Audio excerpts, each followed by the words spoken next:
Hey everybody, it's GW. I'm here again, talking to you again. Hope you all had a good week. It's going to be a good time. I got an interesting topic today, but before I do that, if there's a subscribe button or a follow button or send Gail money, out there somewhere, just feel free to punch on that and send that along. Any comments? Truly, really, any comments? Wow, comments. I'm listening. I would love to hear what they are. But today I have a topic that is near and dear to my heart. I have been, for most of my life, trying to figure out who's smarter, men or women. And as I look at that, I go, well, that's too simple a question.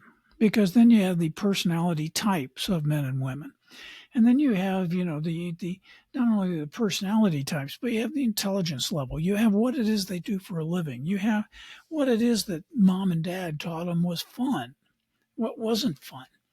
So let me give you a little background. That How am I going to decide this? Well, it's going to be a pretty simplistic thing.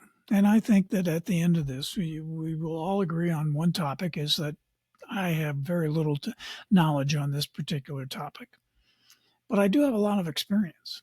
I have been watching women do their thing, ever since I was a little kid, and my mom with her master's degree, and my grandmother who ran an office, and my other grandmother who had her own restaurant way back in the early 1900s. Um, all these people, strong women, as they do that. Now, a sister who is a lawyer, was a judge, and so as I work my way through all this, I sit there and go, wow, you know, what about the men? Well, my dad was a preacher, obviously. So, being a preacher, it kind of goes step one is I want to be a preacher, and step two, you got to be educated. So he has quite a bit of education, and he passed on the need to have that education to my sister and myself. And so, we're both reasonably well situated on the education level. But, does that really mean that you're smarter? So then I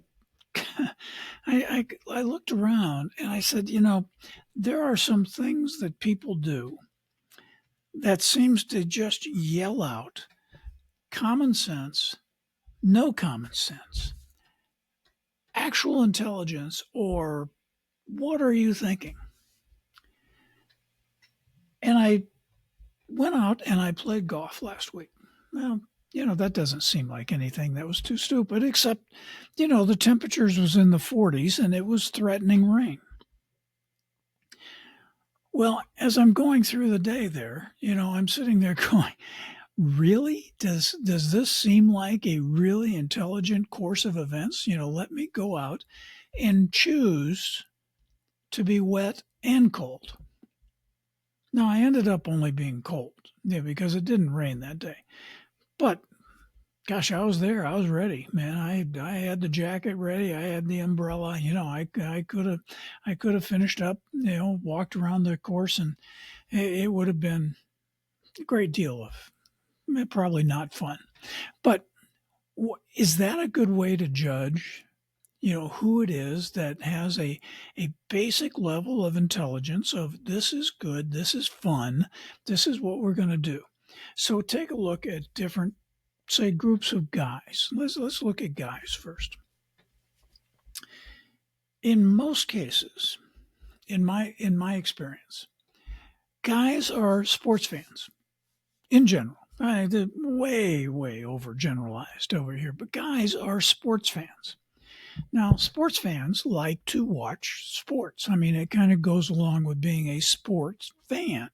So when you like to watch sports, it is a different experience to watch a game in a stadium than it is to sit there and watch it on TV. Now, you can argue which way is best all day long, but every weekend, particularly in the fall, you will see football stadiums are filled up.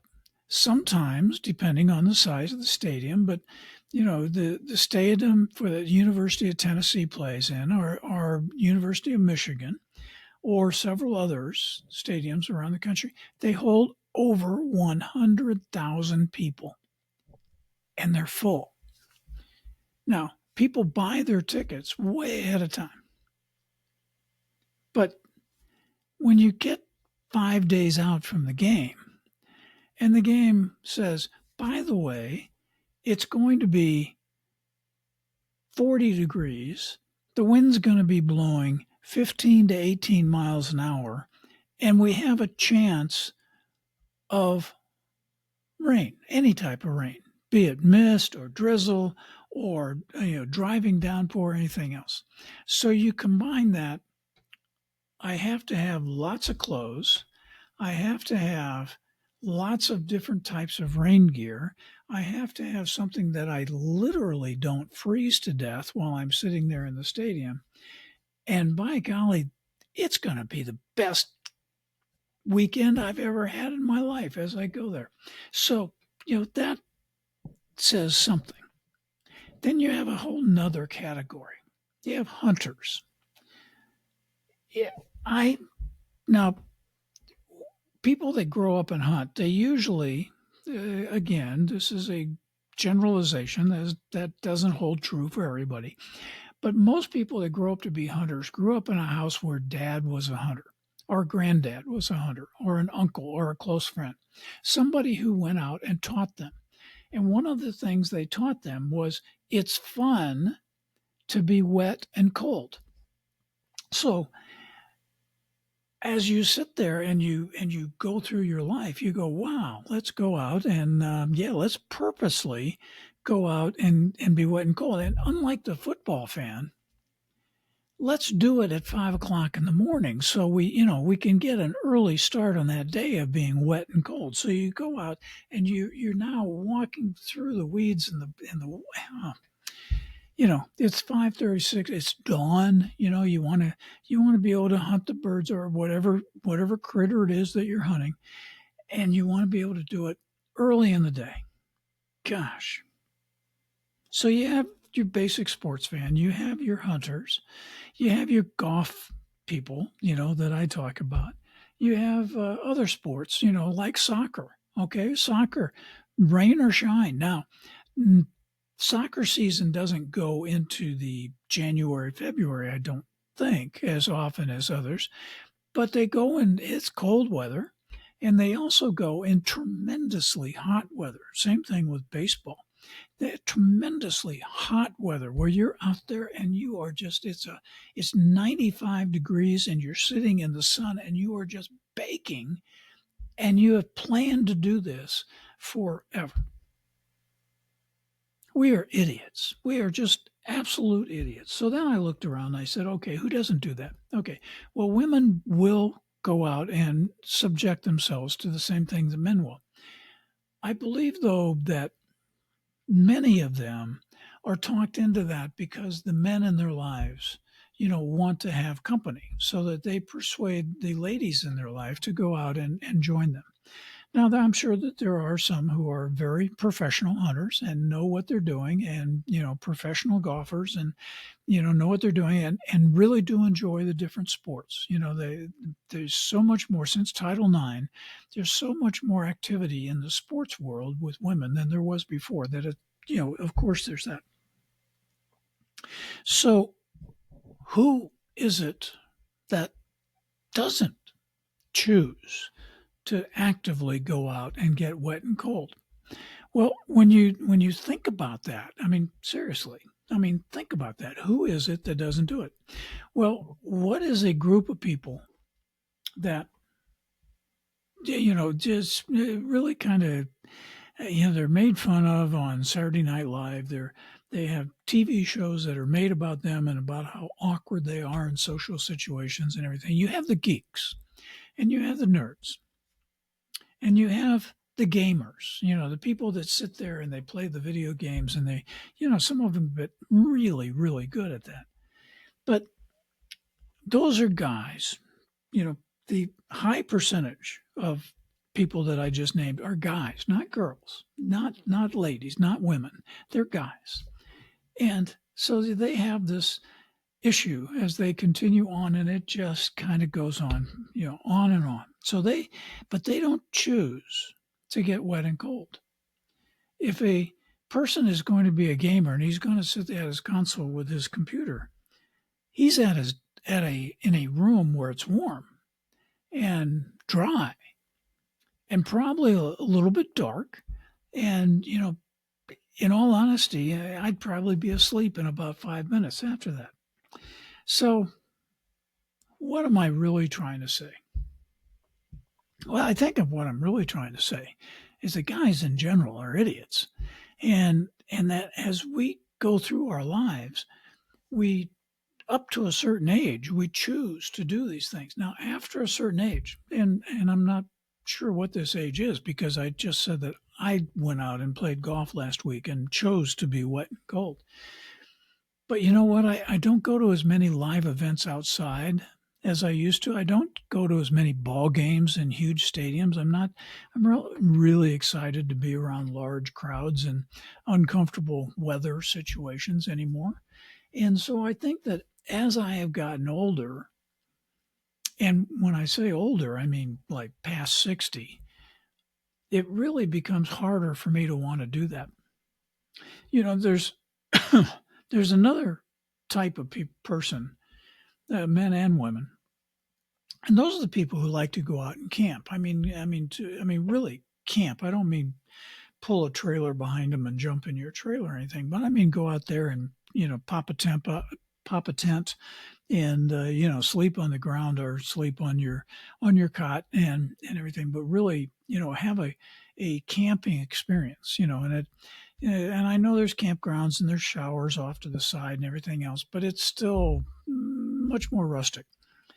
And my experience with that is that when I was in the service, I had a lot of opportunities to go camping. Um, they didn't call it camping in the service; they called it work. And but I had opportunities to do that. And when I left the service, I really had no desire to go and sleep outside in a campground or anything like that again. So I don't. And and so in many ways, when you have the camping experience, you are again choosing to put yourself in a situation where you can be very uncomfortable. And that just never made much sense to me. And the other thing that I found, again, broad generalization, is that women, if the guy they marry or that they're serious about wants to go camping, they will go camping a few times. But what they find is that, and again, broad generalization, many times the guys are going and now we got to go fishing. Now we got to do this. Now we got to do that. And the woman is left at the campsite because she's got to prepare dinner. Now, cooking at a campsite is not the same thing as cooking in your own kitchen. So it's a much more challenging thing. Then they got the cleanup of all that as it does. And then they bring the camping material back home after they had their weekend or their week and they had a great time. And the guys are going, wow, this is great. And who do you think cleans up most of the camping equipment as it goes back into the garage? I mean, the guy probably does a little bit. I would hope they would do, a lot, but they would do a little bit. But the deep cleaning of these things is usually left to the woman. So I think that as I look at this discussion that I'm having, I got to think that women are smarter than men. I got to think that old people and the experience that they have are a little bit smarter than the younger people in some things. Maybe not math, but in some things, they are a little bit more logical on what they're going to participate in and what they're not going to participate in. So this is a very self-serving thing that I'm doing. I'm wrapping this up now. But remember, who's smarter, men or women? God, there's no right answer. But in my mind, the one that has the most common sense, the one that sits there and says, okay, you go do that. I'm going to be right here where it's nice and warm. And it's usually the men going out and the women staying back. And that makes the women smarter. So you can agree or disagree, but however you might say it, I'm still GW. I'm still talking. This is still just an old man whose mind kind of rambles on. So I hope you enjoyed this. Subscribe, follow, send money, do whatever it is you got to do. But I hope you enjoyed it. I'll be back soon. Thanks a lot.